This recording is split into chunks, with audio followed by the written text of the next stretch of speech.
Sejam todos bem-vindos ao canal Advogado Completo. Meu nome é Ravi Savaia, sou fundador aqui do canal e hoje eu vou comentar o artigo 121 do nosso Código Penal brasileiro. Artigo extenso, né, pessoal? É extenso, por isso demanda uma atenção aí de vocês. Enfim, fiz algumas anotações e vamos que vamos, né? Antes eu quero fazer uma ressalva, pessoal, um assunto bastante importante, que é a Faculdade Unifoco, que representa um time de grandes professores e que eu recomendo aqui no canal Advogado Completo. Se você quer fazer sua pós-graduação em Direito Penal, Direito Constitucional, até mesmo Direito Civil, entre em contato com a Unifoco. Você vai ter 30% de desconto sendo seguidor aqui do nosso canal Advogado Completo. O link da Unifoco para você conversar com a diretora, a Samara, diretora comercial, está aqui logo abaixo na descrição desse vídeo. Mas vamos ao artigo 121. O artigo 121 é um dos menores tipos, se não o menor tipo penal do nosso Código Penal da parte especial. Matar alguém. Antes da gente detalhar, dissecar esse assunto, esse tipo penal, eu vou fazer uma breve introdução. A parte especial do nosso código traz tipos penais incriminadores, os crimes e as penas culminadas. Os crimes vêm no preceito primário e as penas culminadas no preceito secundário. Ok, pessoal? Você vê lá, preceito primário, matar alguém. Preceito secundário, a culminação da pena de 6 a 20 anos. Tudo bem até aí? Vamos que vamos. A parte especial é inaugurada pelo crime de homicídio, artigo 121. E na busca de conceito de homicídio é importante lembrar a clássica definição de Nelson Gria. O que Nelson Gria fala? O homicídio é o tipo central dos crimes contra a vida. É o ponto culminante na orografia dos crimes, o homicídio. É o crime por excelência. Sem dúvida nenhuma, é um dos crimes mais relevantes do nosso Código Penal. Mas vamos que vamos. Conceito: o crime de homicídio é a injusta morte de uma pessoa praticada por outrem. O Código Penal prevê modalidades do crime, no próprio artigo 121. No artigo 121, caput, matar alguém, nós temos homicídio doloso simples. No artigo 121, parágrafo 1º, nós temos homicídio, entre aspas, privilegiado, que depois eu vou explicar por que está entre aspas. No artigo 121, parágrafo 2º, nós vamos ter o homicídio qualificado, que são as circunstâncias que qualificam o homicídio. No artigo 121, parágrafo 3º, nós vamos ter o homicídio culposo. Lembrando que, pessoal, dos crimes contra a vida, que vão do artigo 121, que é matar alguém, o 122, que é induzimento, instigação e auxílio ao suicídio ou à automutilação. Depois vem o 124, que é o autoaborto, o 125, que é o aborto que é o aborto feito por terceiros, provocado por terceiros, sem consentimento da gestante. O 126, que é com o consentimento da gestante. O 127, que fala das qualificações, que é por lesões corporais ou que leva a gestante à morte. E o 128, que fala dos crimes contra a vida. O 128 não é crime contra a vida, que fala as exceções do aborto, né? Que é o aborto humanizado e o aborto sentimental. O que eu quero dizer é que o único que aceita a modalidade culposa é o homicídio, é o artigo 121. Porque do 121 até o 128 não existe a modalidade culposa, apenas no 121. Tá bom, pessoal? Que existe o homicídio culposo, que vou dar exemplos, o trânsito e etc. No parágrafo 4º, a gente vai ter a primeira parte das majorantes do homicídio culposo.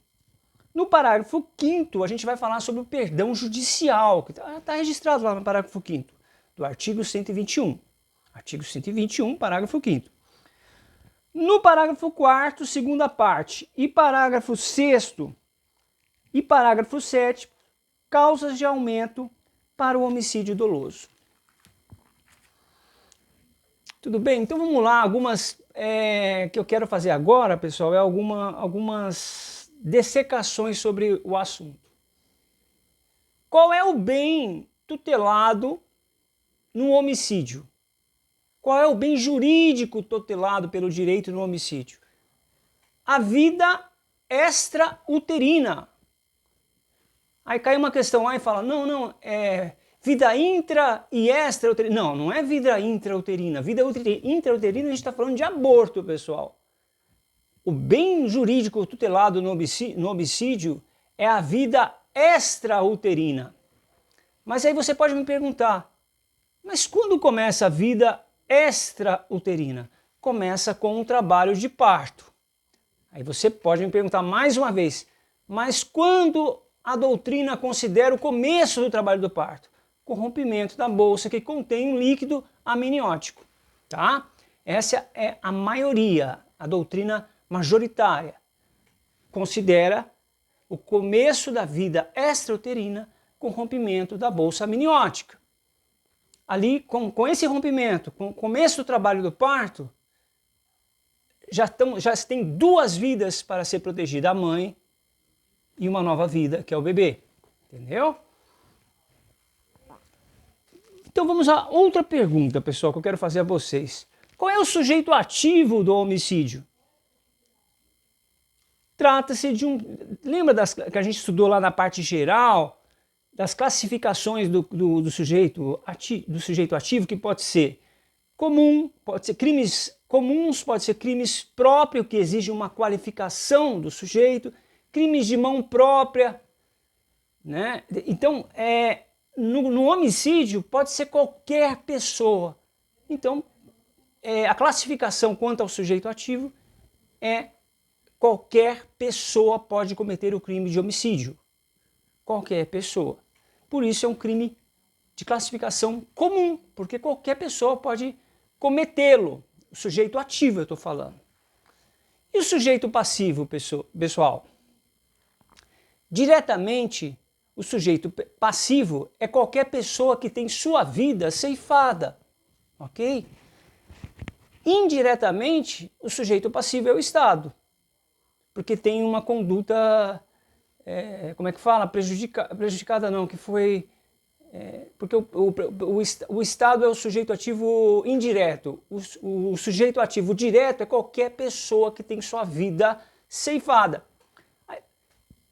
Ela precisa de condições? Não, pode ser qualquer pessoa. Porém, no feminicídio precisa sim. Por quê? O feminicídio é um crime contra a vida da mulher por razão do sexo feminino. Então, a condição do sujeito passivo no crime de feminicídio é ser mulher. É uma exceção, tá? Não é uma exceção. É uma... como é que eu diria? É uma classificação. No feminicídio, o sujeito passivo é a mulher. Mas, no geral, o sujeito passivo do homicídio é qualquer pessoa que tenha a sua vida ceifada. Lembrando que no feminicídio, pessoal, só fazendo um adendo aqui, não é apenas o homem que mata a mulher, o sujeito ativo.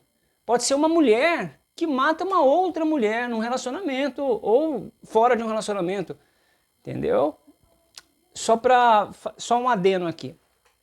Então ficou claro? Sujeito passivo, qualquer pessoa que tem sua vida extrauterina ceifada. Sujeito passivo indireto, o Estado.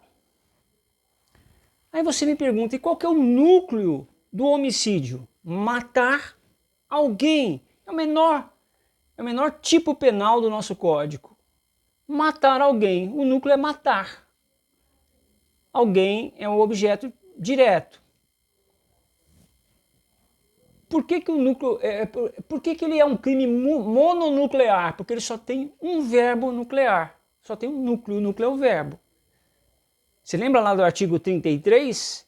Que tem, salvo um juízo maior, tem 33 verbos.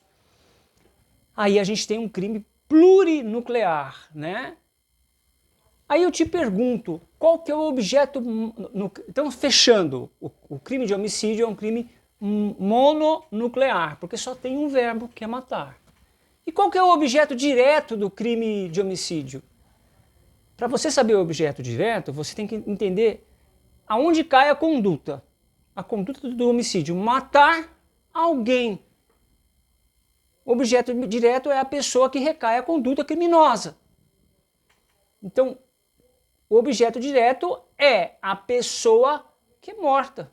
Porque é a pessoa que recai a conduta criminosa, que é matar alguém. Vou dar um exemplo. Artigo 155. Subtrair coisa alheia móvel. Subtrair coisa alheia. Coisa alheia é objeto direto. Coisa alheia móvel é objeto direto. Porque a conduta é subtrair. Aonde cai a conduta? Na coisa alheia móvel. No homicídio, matar alguém. Aonde cai a conduta? A conduta cai em quem tem sua vida ceifada. Ok? O objeto direto é aonde que recai a conduta incriminadora. Tudo bem até aí, pessoal? Estou esquecendo alguma coisa? Já falei que um crime mononuclear é um crime comum. E vamos vamos avançar, tá? Bom, pessoal, a primeira coisa que eu queria falar é do homicídio simples. Quando a gente fala de homicídio simples, a gente tem que lembrar que é um homicídio que ele não é nem privilegiado e nem qualificado. Ele é simples, como está lá no caput. Matar alguém, preceito primário. Preceito secundário, pena de 6 a 20 anos de reclusão. Porém, de acordo com a Lei 8.072/90, artigo 1, inciso 1, anuncia algumas formas que o homicídio sofre consequências da lei dos crimes hediondos. Qual é essa forma que o homicídio simples ele se torna hediondo? É só uma.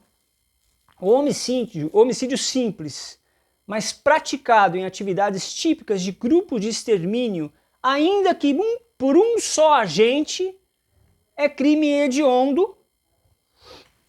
Também um homicídio qualificado a hediondo, não importando a circunstância qualificadora. É um homicídio simples que é praticado em atividade típica em grupo de extermínios, ainda que por um só agente, aí ele se torna hediondo. Aí você fala, me dá um exemplo. Kleber Masson tem um exemplo genial, que é assim, vamos imaginar que eu sou um comerciante, tá, pessoal? Eu tenho um comércio ali no centro de São Paulo e de repente começa a encher de drogado ali na frente do meu comércio, mendigos começam a dormir ali, passear por ali durante o dia e eu começo a perder cliente na minha loja. Num belo dia eu pego um revólver e extermino aqueles 20 mendigos que estão na porta do meu comércio. Olha o que eu fiz aqui, ó. Homicídio simples, praticado em atividade típica, em grupo de extermínio, ainda que por um só agente. Eu sozinho exterminei 20 mendigos mendigos e drogados que estavam na frente da minha loja. Isso é um exemplo do Kleber Masson para explicar quando o homicídio simples pode ser hediondo, tá? O homicídio, já que a gente está falando do homicídio, a gente vai minuciar, a gente vai entrar lá no privilegiado, qualificado, mas antes eu quero fazer uma ressalva do homicídio. A gente está falando aqui de homicídio doloso simples, homicídio doloso privilegiado, homicídio doloso qualificado, tá? Porque dos crimes contra a vida, que vai do artigo 121 até o 127, porque o 128 não são exceções do aborto. A gente tem só o crime do homicídio que prevê a modalidade culposa. As outras não tem como prever. Você não pode prever modalidade culposa na instigação, auxílio, induzimento ao suicídio e nem nas penas previstas, nos artigos previstos referentes ao aborto, tá bom? Vamos lá, homicídio culposo, só para dar um conceito.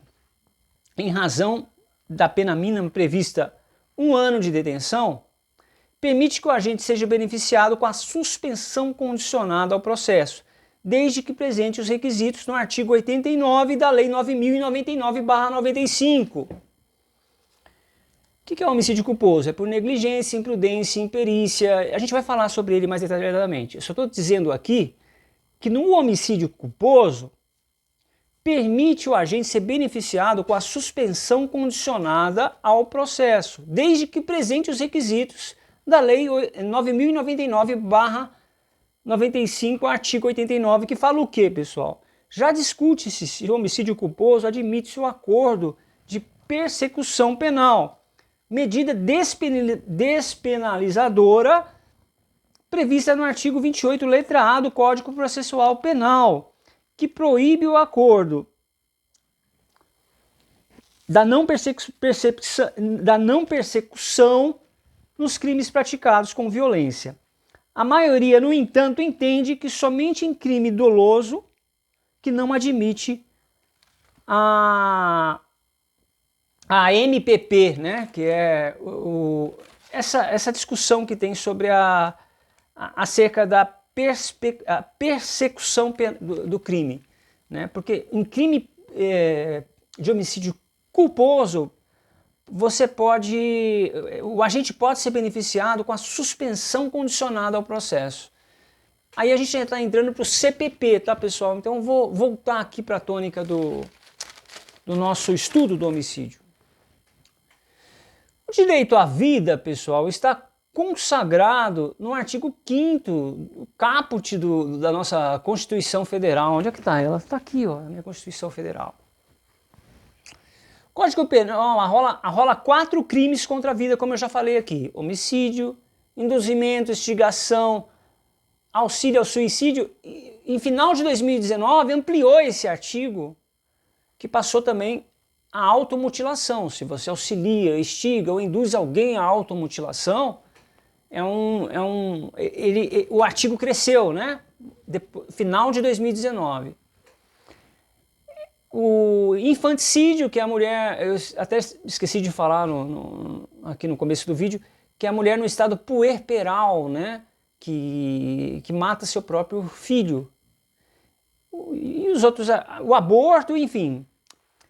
Desse modo, proteger a vida do ser humano. O artigo 121, qual é a competência, pessoal? A competência é do júri, tá?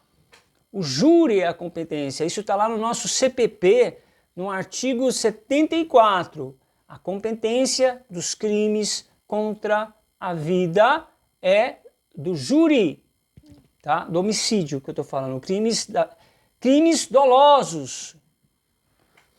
O homicídio simples encontra-se definido no caput do artigo 121. Matar alguém. Essa conduta que não aloja elementos normativos, veja bem, eu vou repetir. Homicídio simples, matar alguém, está no caput, cabeça do artigo. Essa conduta que não aloja elementos normativos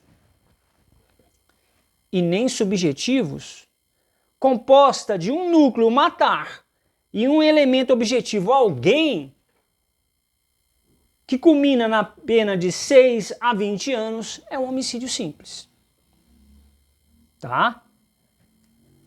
O conceito é a supressão da vida humana extrauterina praticada por outra pessoa. O homicídio é a primeira proteção, como eu já falei aqui, vou repetir, pelo legislador, é proteger a vida, ampliando o conceito, a vida extrauterina. O que são os tipos derivados, pessoal? Que também vai para júri popular, que é a pessoa matar e ocultar o corpo, ocultação de corpo. A ocultação é um tipo derivado do homicídio, entendeu? Os tipos derivados são tipos que guardam relação com um tipo fundamental, mas trazem outras elementares. Pegou aí? Legal, né? Já falei qual é o bem jurídico protegido por homicídio, é a vida extrauterina. O objeto jurídico é aonde recai a conduta, que é alguém, né? Que é a pessoa que recai, que tem sua vida ceifada, é o objeto jurídico. né? Isso tudo já falei. E quando que a vida cessa, pessoal? Quando você pode falar... Como é que eu posso falar? Qual o final da vida? Cessa com a morte encefálica, tá bom?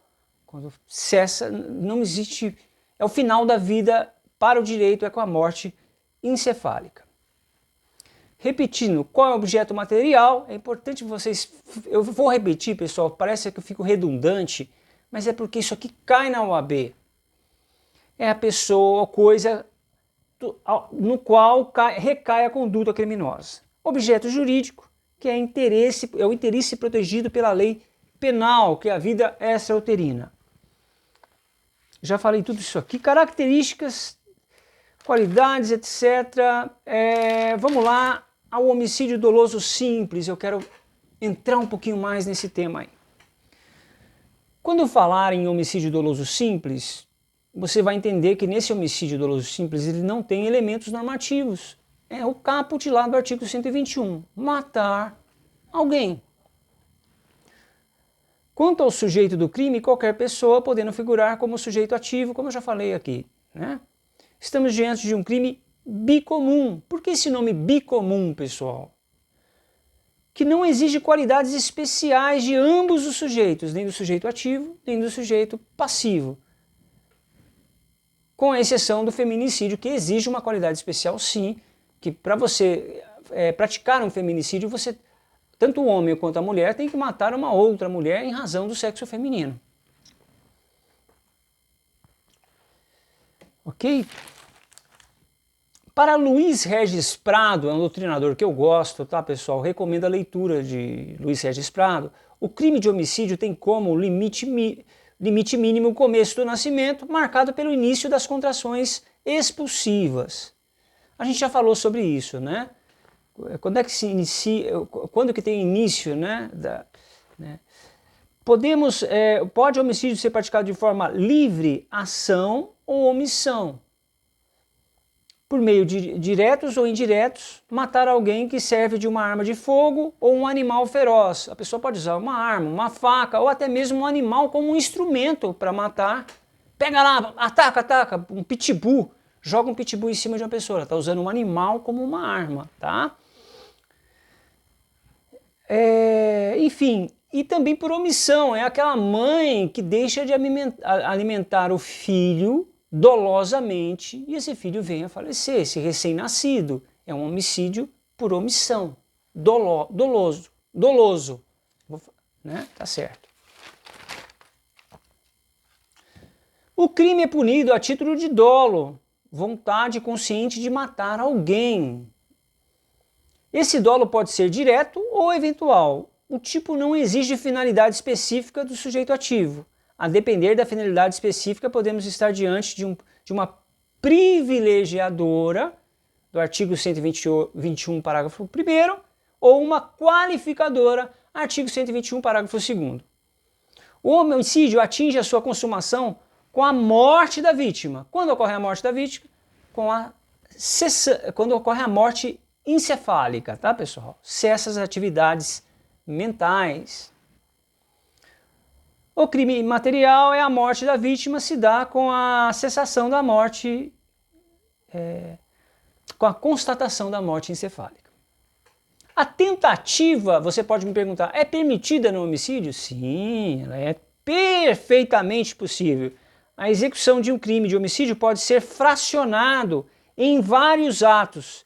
Por isso que é um delito plurissubsistente. Lembra que a gente estudou lá o inter criminis? A pessoa planeja, entra nos atos preparatórios, entra nos atos executórios e por razões contrárias à vontade, alheias à vontades dela, o crime não se consome. Aí a gente está falando da tentativa, né? Que é possível quando o resultado de morte não sobrevém por circunstâncias alheias à vontades do agente. Então, dentro do crime de homicídio. No homicídio é possível a tentativa? Sim, porque é um crime fracionado, lembra do inter criminis, e ao branco, subsistente. Agora eu vou falar do homicídio privilegiado, pessoal. Esse privilegiado entre aspas, porque na verdade é o homicídio que possui causas especiais de diminuição de pena. E aí vai ser em dois momentos, tá? Eu vou explicar. Primeiro, quando que ele vai ter uma causa especial de diminuição de pena? Motivo de relevante valor social ou moral, ou sob domínio de forte emoção, logo em seguida, injusta provocação da vítima. Vamos destrinchar isso aí, pessoal? Nesses casos, o juiz pode reduzir de 1/6 a 1/3 a pena. O parágrafo 1º do artigo 121 prevê a hipótese do homicídio privilegiado, causa especial de diminuição de pena, por isso que fala que é privilegiado. Lendo e relendo esse parágrafo, você consegue enxergar 3 privilegiadoras, vamos falar assim, já que já existe essa terminologia, vamos agora adjetivar ela. 3 privilegiadoras, quais são elas? As 2 primeiras estão ligadas à razão de ser do crime, motivos de relevante valor social e motivo de relevante valor moral. Já a terceira está ligada ao estado anímico do agente. O agente mata sob domínio de violenta emoção. Vamos falar de cada um desses motivos. O motivo de relevante valor social. Não basta matar por motivo de valor social. O legislador, quando escreve um artigo, você tem que estar atento a cada palavra, pessoal. Tem que ser motivo de relevante valor social. O valor diz respeito aos interesses. O que é esse valor relevante, valor social? Tem que estar ligado aos interesses de uma coletividade para ter relevância. Entendeu? O valor diz respeito aos interesses de toda uma coletividade. Motivo nobre, motivo altruísta, que reflete os interesses de toda uma coletividade. Tá? Exemplo, matar o traidor da pátria. Esse é um exemplo bem parnasiano, né? Na época, Nelson Hungria que dava esse exemplo, é bem antigo esse exemplo, já meio... Mas tudo bem, já não se adapta muito bem aos nossos tempos do século XXI, o direito contemporâneo, né? Mas dá para entender, naquela época, lá, matar o traidor da pátria significava uma pessoa que traiu o país de uma forma...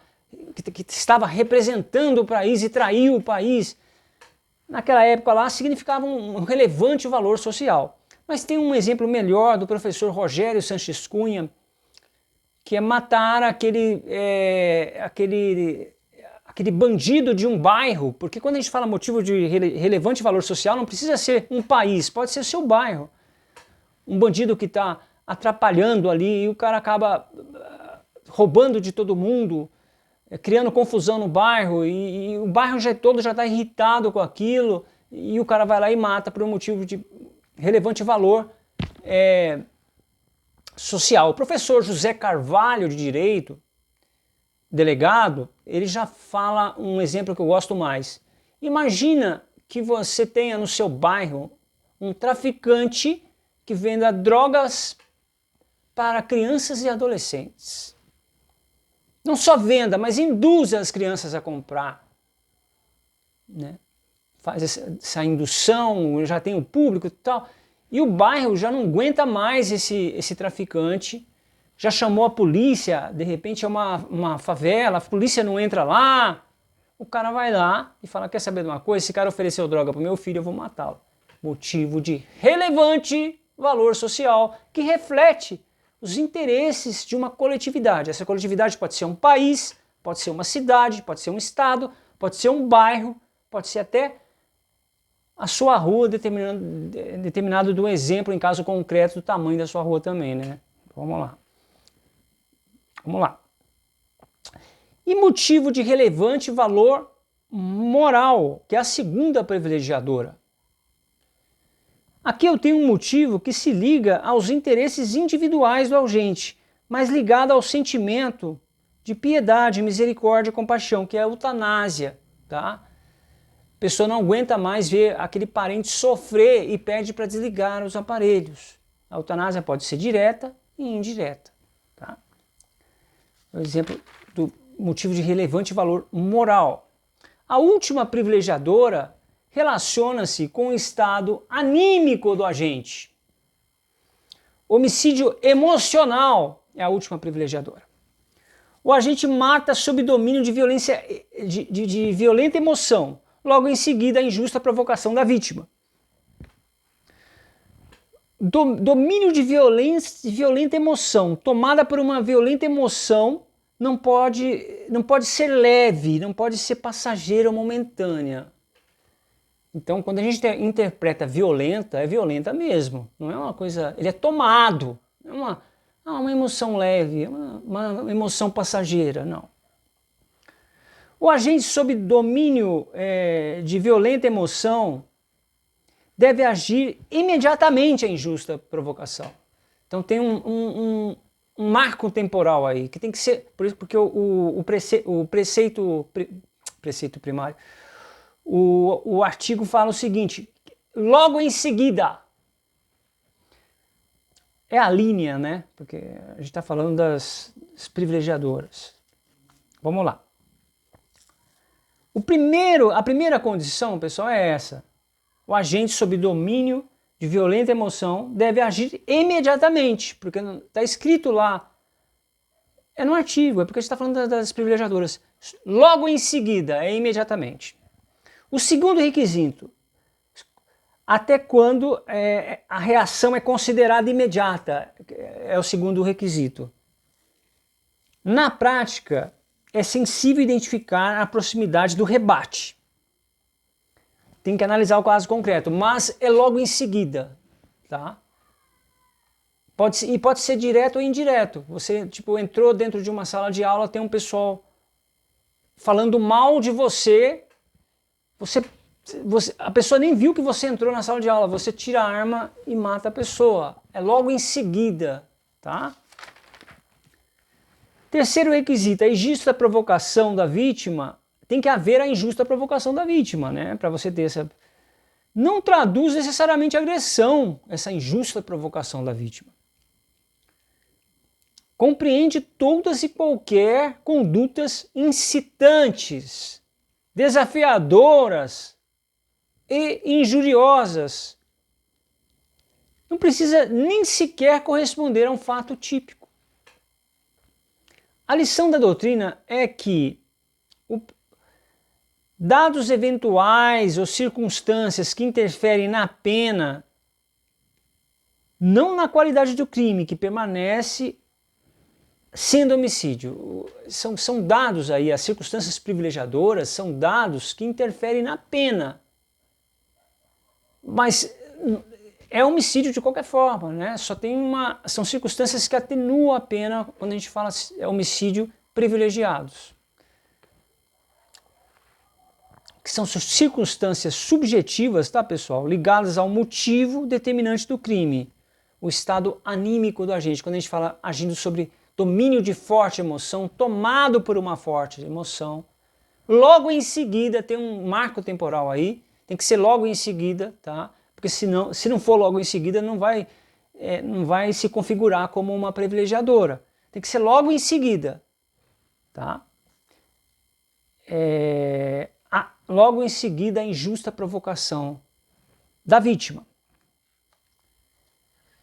Estamos diante de circunstâncias minorantes subjetivas que são incomunicáveis entre as concorrentes. É o que determina o artigo 30 do nosso Código Penal. O pai que mata o estuprador da filha com a ajuda do vizinho, o pai vai responder por um homicídio privilegiado. Homicídio pode enquadrar até como se foi logo em seguida, né? Ele chegou, viu a filha sendo estuprada, e logo em seguida ele deu um tiro e matou o estuprador. Ou pode também ser por um motivo de relevante valor moral também, né?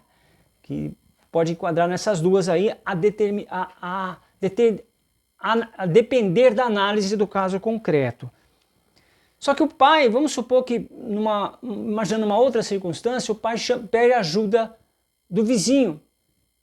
O pai vai ter uma qualificadora, vai responder por homicídio privilegiado, porque teve um relevante valor moral.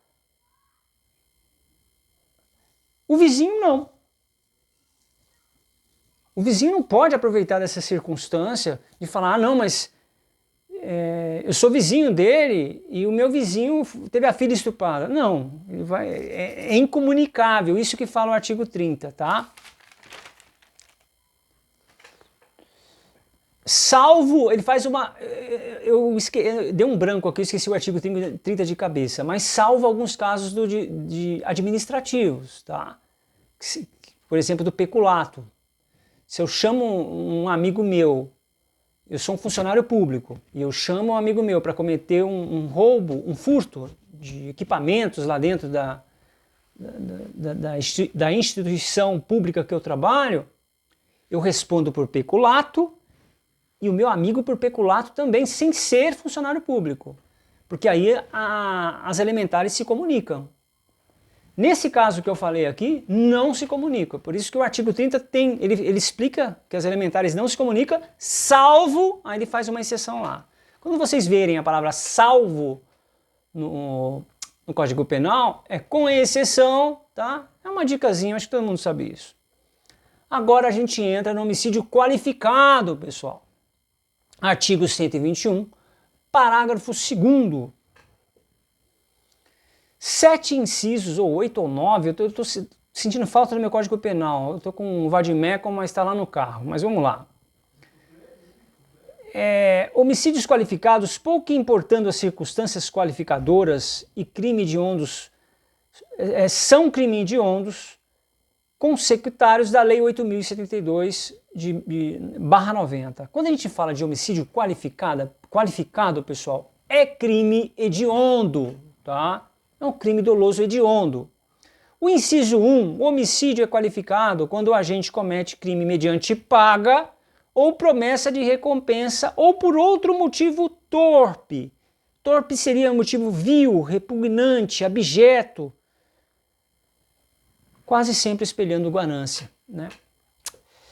Um exemplo, homicídio, esse primeiro inciso aí do homicídio qualificado, que é mediante paga ou promessa de recompensa ou por outro motivo torpe, a doutrina chama de homicídio mercenário, é como Nelson Gria chamava. E o exemplo de torpeza, o agente comete o crime motivado pela ganância, pelo lucro, troca de alguma recompensa prévia, expectativa de seu recebimento. Ele mata alguém, pode ser um matador profissional, pode ser um matador de aluguel, pode ser até uma pessoa que não seja profissional, movido pela motivação mercenária, né? Por isso que fala homicídio mercenário, mediante paga ou promessa de recompensa. Mas olha que interessante, um pulo do gato aí. Quando a gente fala de paga, a gente está falando que ele já recebeu para matar aquela pessoa. Quando a gente está falando de promessa de recompensa, ele não recebeu ainda. Ele mata a pessoa. Se ele toma um calote, ele vai responder da mesma forma por homicídio qualificado, parágrafo 2º, inciso 1, mediante paga ou promessa de recompensa ou outro motivo torpe. Tudo bem até aí, pessoal? O homicídio mercenário, eu tenho um crime de homicídio, eu tenho um crime de concurso necessário, que é indispensável a participação de duas pessoas, o mandante e o executor.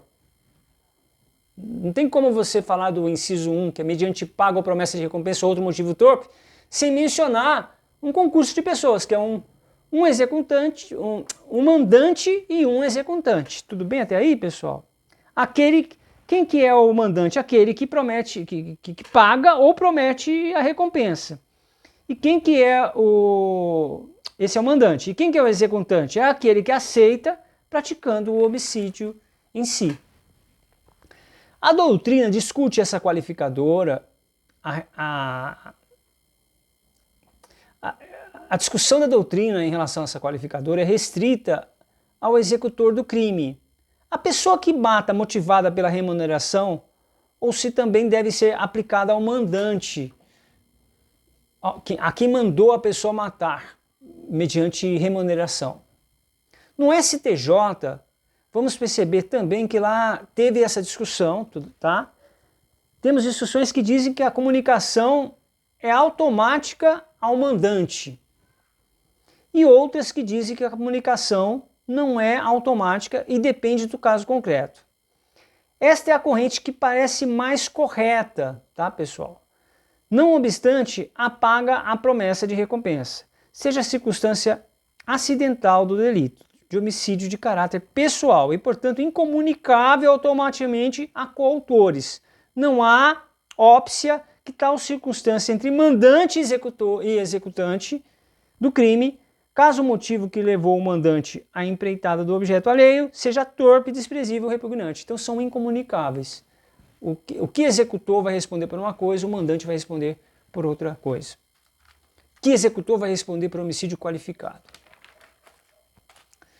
Vamos ter que, agora tem que sempre analisar a circunstância do caso concreto. Por isso que o STJ sempre discute colocando essa ressalva. Tem que sempre analisar a circunstância do caso concreto. Será que a vingança configura torpeza? De acordo com o STJ, a verificação se a vingança constitui ou não motivo torpe deve ser feita na peculiaridade do caso concreto, de modo que não se pode estabelecer um juízo a priori positivo ou negativo. O STJ está certo nesse ponto, né, pessoal? Esse mesmo raciocínio se aplica aos ciúmes. Temos que analisar a causa que originou os ciúmes. Ou seja, vamos ter que aquilatar o caso concreto para ver se o motivo de ciúmes cai em motivo de torpeza. Porque mediante paga ou promessa de recompensa ou outro motivo torpe. Tá? Esse é o inciso 1. O artigo 121, parágrafo 2º, qualifica o crime de homicídio qualificado por motivo fútil. Esse é o inciso 2, né? Motivo fútil. Não podemos confundir motivo fútil com motivo torpe, pessoal. Tá? Motivo torpe é quando o móvel do crime é abjeto, é vil, é repugnante. Já o motivo fútil representa um motivo pequeno demais para que a sua insignificância possa parecer capaz de explicar um crime de homicídio. É desproporcional. Esse é o motivo fútil. Além de desproporcional ao resultado, que é a consumação de um homicídio, ele é de extrema insignificância, o motivo fútil. Diferente do motivo torpe, que é vil, que é repugnante. Tá? O que acontece é uma desconformidade revoltante, uma pequeneza da provocação e a grave reação criminosa que o sujeito impõe. Né? É uma desproporcionalidade inconformante de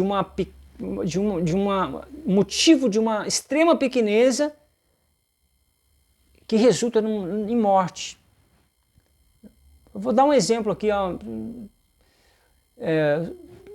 sujeito está no ônibus, aí ele tem uma gestante que está em pé. Você chega para o sujeito e fala: o senhor podia dar lugar para a gestante que está em pé? Ele tira uma arma e te mata porque você... É motivo fútil, entendeu?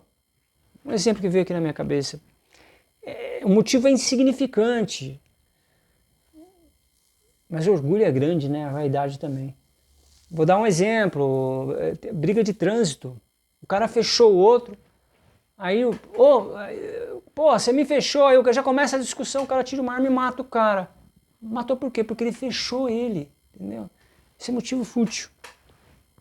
De acordo com o STJ, a anterior discussão entre a vítima e o autor do homicídio, por si só, não afasta a qualificadora do motivo fútil. Motivo fútil não se confunde com motivo injusto, tá, pessoal? Tem que São conceituações que é bom você rever aí nos seus trabalhos. Motivo injusto é um elemento integrante de qualquer crime. Tá? Para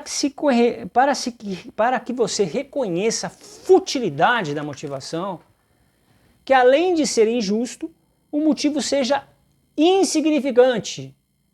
Por que você matou fulano? Ele roubou meu ioiô.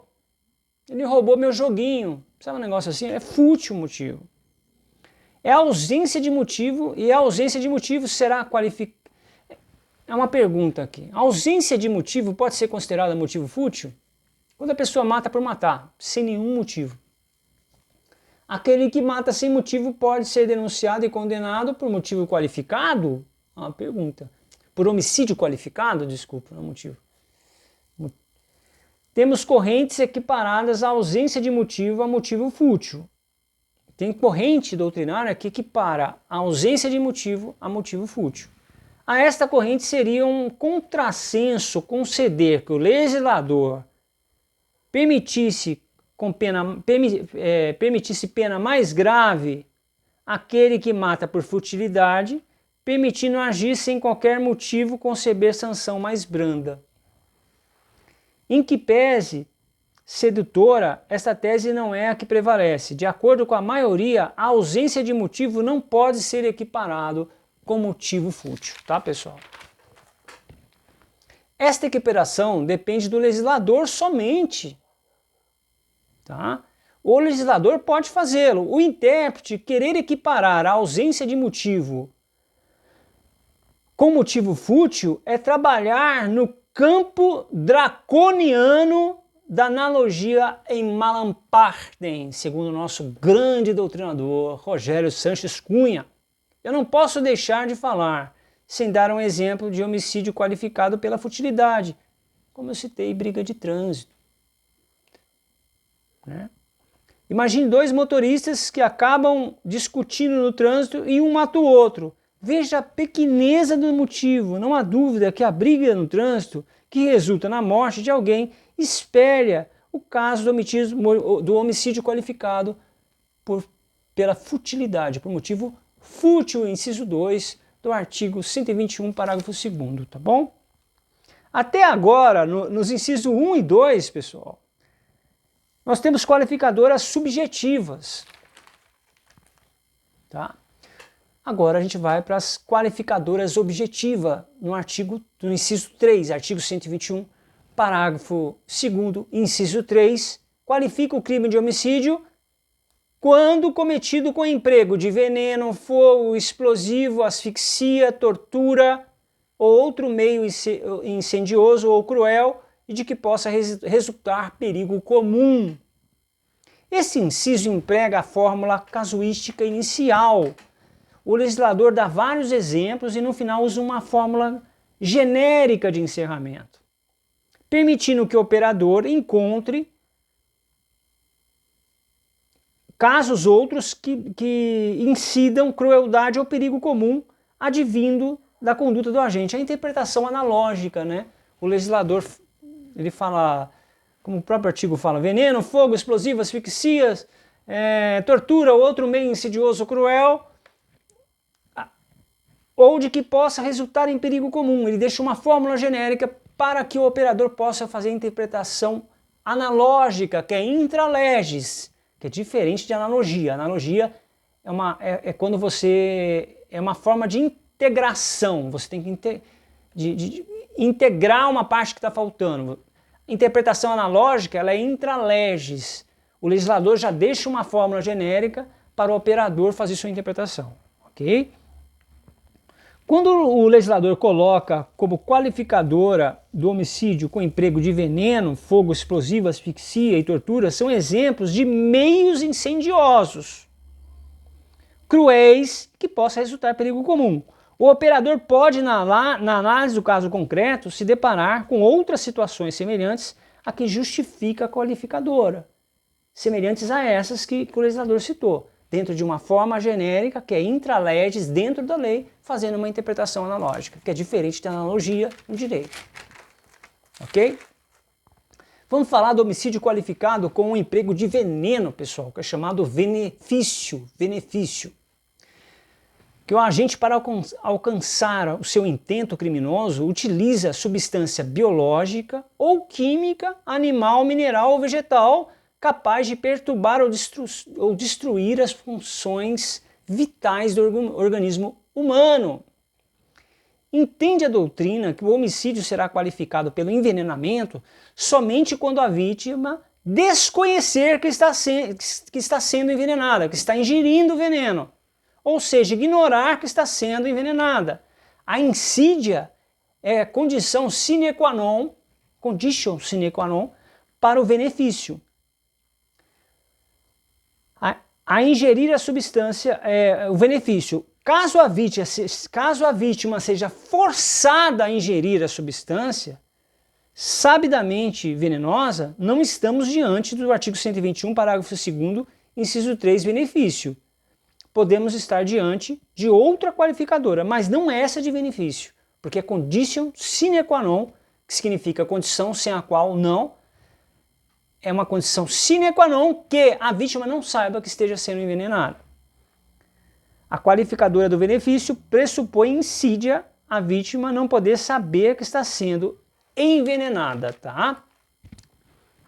Também qualifica o crime de homicídio nos termos do artigo 121, parágrafo 2º, inciso 3, o emprego de fogo ou explosivo.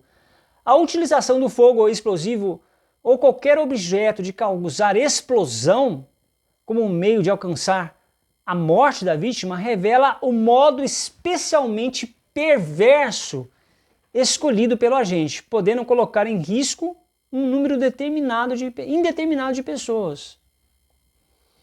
Aparece igualmente como circunstância qualificadora do homicídio do emprego, de homicídio qualificado, parágrafo 2º, inciso 3, o emprego da asfixia, pessoal. Asfixia é um impedimento por qualquer meio da passagem do ar, né?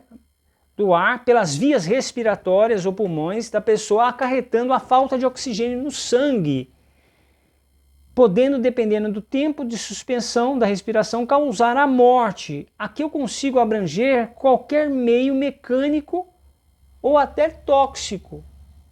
O enforcamento, o afogamento, o estrangulamento, a esganadura ou a sufocação. Sem esquecer daqueles meios produzidos por gases delatórios, como fala a doutrina. Qualifica ainda, o mesmo inciso, parágrafo 2º, inciso 3. Qualifica o homicídio ainda por emprego de tortura, que demonstra igualmente a expressa crueldade do meio empregado pelo agente, relevando ainda sua índole ferina e depravada, que acaba por provocar na vítima sofrimento desnecessário. Preste atenção, pessoal, nesse caso aí da tortura, somente qualifica homicídios se o resultado morte era perseguido pelo torturador, que escolheu o sofrimento atroz como meio para alcançar o resultado morte. Por que eu estou fazendo essa ressalva? Porque se o agente atua com dolo somente em relação à tortura, e da tortura deriva a morte culposa, aqui nós estamos diante de um homicídio qualificado pela tortura. Aqui nós não estamos diante de um homicídio qualificado pela tortura. Você entendeu, pessoal? Quando a pessoa usa da tortura um meio para chegar no objetivo morte, a gente está sim dentro de uma qualificadora de tortura, de homicídio qualificado por tortura. Se o agente atua com dolo somente em relação à tortura, e da tortura deriva a morte culposa, não estamos diante de uma qualificadora de tortura, mas sim de uma tortura qualificada pelo resultado, um crime doloso, que tem dolo no antecedente e culpa no consequente, que é o crime préter-doloso pelo artigo 1, parágrafo 3º da Lei de Tortura, que é a Lei 9455, salvo um juízo maior. Como eu já falei no inciso 3º, Diferente do inciso pretéritos 1 e 2, o inciso terceiro traz qualificadoras objetivas, tá, pessoal? O artigo 121, parágrafo 2º, inciso 4, qualifica o crime de homicídio quando cometido traição mediante emboscada ou dissimulação ou outro recurso que dificulte ou torne impossível a defesa da vítima. Esse é o inciso 4, tá, pessoal? Lendo esse artigo 4, você consegue perceber, segundo o professor Rogério Sanches Cunha, que qualifica o crime de homicídio. Para qualificar esse crime de homicídio, o agente utiliza de recursos que dificulta ou impossibilita a defesa da vítima. O Código Penal cita alguns exemplos e usa da traição, da emboscada ou dissimulação e encerra. E esse artigo ele encerra com uma fórmula genérica, permitindo a interpretação que o intérprete encontre outros recursos que sejam semelhantes,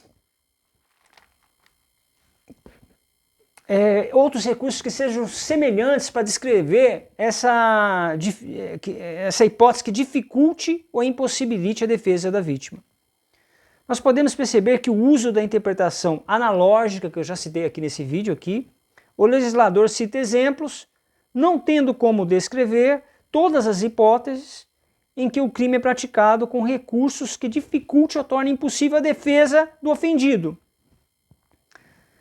No exemplo, o legislador deixa uma fórmula genérica, permitindo a ação do intérprete explicar os 3 exemplos, traição, emboscada e dissimulação. Porque fala o seguinte, traição mediante emboscada ou dissimulação ou outro recurso que dificulta ou torna impossível a defesa da vítima. Quando ele fala esse outro recurso, ele estava outro recurso que sejam semelhantes à traição, emboscada ou dissimulação.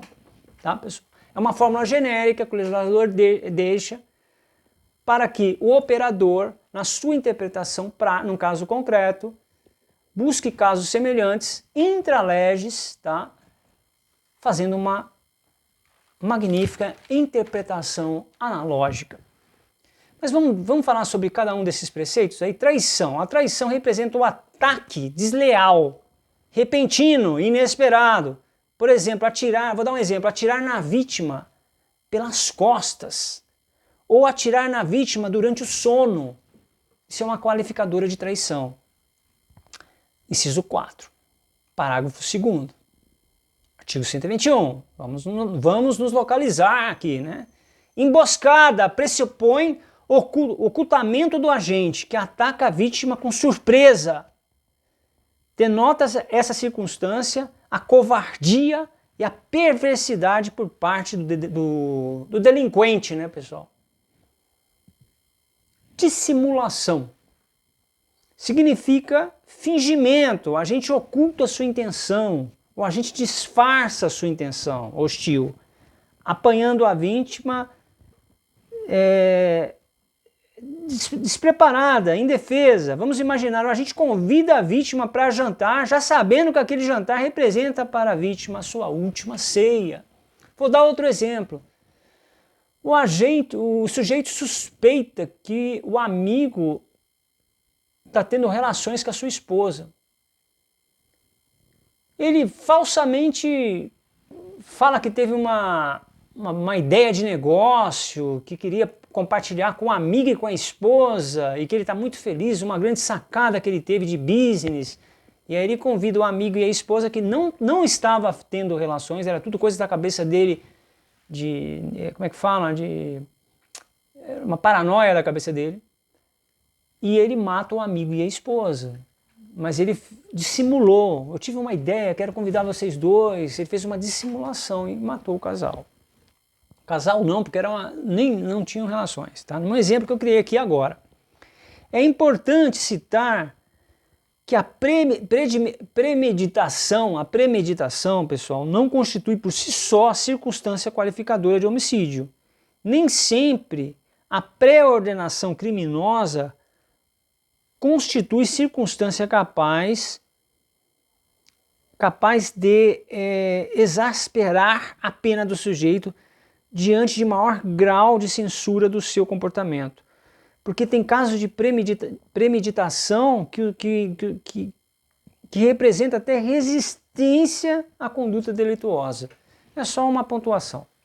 Eu parei aqui no inciso 4, né? É isso, pessoal? Esse vídeo ficou muito extenso. Próximo vídeo eu vou continuar com o inciso 5. Depois eu vou para o feminicídio 6, e aí a gente vai... O 7º é contra autoridades, que está descrita no artigo 142 e 144. Aí foi colocada uma nova agora, que é para menor de 14 anos. Aí a gente vai entrar no homicídio culposo, e aí a gente fecha. Depois tem as majorantes referente ao homicídio culposo. Aí a gente fecha esse estudo sobre o homicídio, tá bom? Que é esse artigo extenso do nosso Código Penal, mas um estudo bem fascinante e bem interessante também. Um abraço a todos. Lembrando que, aqui na descrição desse vídeo, você que quer fazer sua pós em Direito Penal, Direito Constitucional, Direito Civil, Unifoco, uma faculdade altamente gabaritada, e o canal Advogado Completo recomenda, tá bom? O desconto está aqui, conversa com a Samara, diretora comercial, para você ter lá seu desconto, uma conversa sem compromisso, pede para conhecer os cursos, tenho certeza que você vai ficar muito feliz. Um abraço, até o próximo vídeo.